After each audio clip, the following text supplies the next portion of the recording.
Working retail. If you don't or haven't already worked in that job field, then let me just say you are dodging a bullet.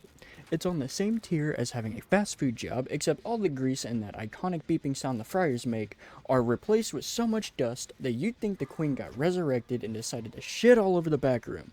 And whatever radio station your store decides to play 24/7 with the same 5 songs on repeat.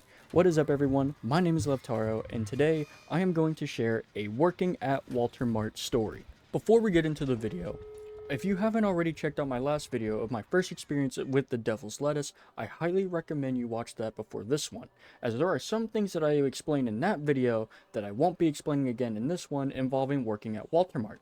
Link to the video is in the description below. Now that we got that out the way, let's jump into the story. So this story happened about 5 months after I graduated high school. At the time, I was working at a completely different Walter Mart location from the last video due to moving out, and I wasn't just a stalker anymore. No, I was promoted to Electronics Associate with a whopping $0 and 0 cent raise and a medical condition called I don't know why I still work here disease. Luckily for me though, I didn't have to deal with 7 other dumbass high schoolers, despite me missing them. And instead, electronics was ran by myself and 3 other people. One of which was part-time and the other was usually sent to work customer service all the time, leaving the department to be only ran and stocked by 2 people. Which doesn't sound bad, but on this particular day, we were remodeling the TV wall to fit new TVs on display that we were gonna sell. Now you might be wondering, why would that be an issue stopping you from running the department? And I would say, good question, if Walter Mart managers and supervisors didn't look at you dead in the face and say, well, that sounds like a you problem, but I bet you can figure it out though. So, now you have 2 people, one who is fresh out of high school and the other who hasn't been here for not even 3 months, left to figure out how we're going to make this work. The other person we will be referring to as Brian from now on. We made a plan. The plan was that we would drop the remodel anytime we saw a customer at the counter and tackle it together, because one person isn't going to lift an 80-inch flat screen TV down the ladder by themselves. Well, unless you're built like Bronson Reed. We got through about a quarter of it before we ran into a huge issue. We couldn't adjust the shelf because the outlet on the wall stuck out way too far to properly lock in the shelf in place. But we couldn't get the new TV on display without moving it. So we both called for a manager to help in hopes that maybe we can delay this for a bit until an electrician comes in to deal with that problem. Well, come to find out, according to Walter Mart, being an electronics associate also means you have a certification to be an electrician. And our store manager told us to move the outlet ourselves. Now, I don't know about you, but last time I checked, someone who is less than a year out of high school isn't going to have his journeyman certificate, and getting a journeyman's takes about 5 years, not 5 months. And Brian is right next to me, looking so anxious that he looked like the Shiver Me Timbers dog meme.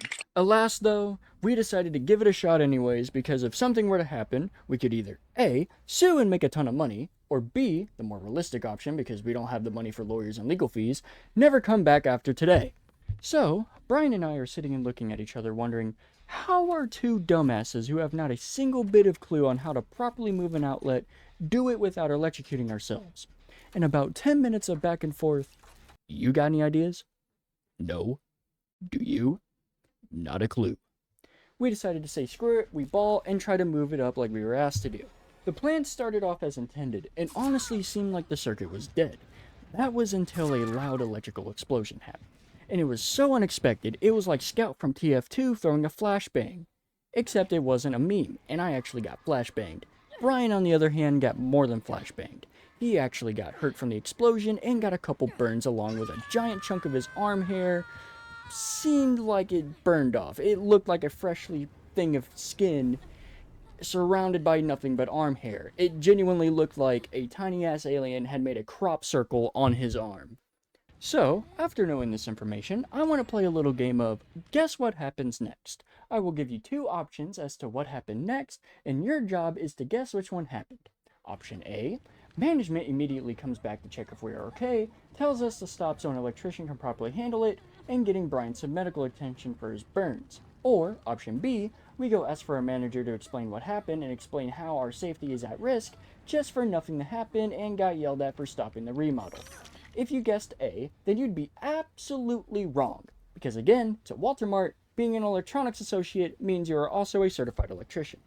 Nothing really happened after that other than a few customers within the hour of it happening checking on us to make sure we were okay.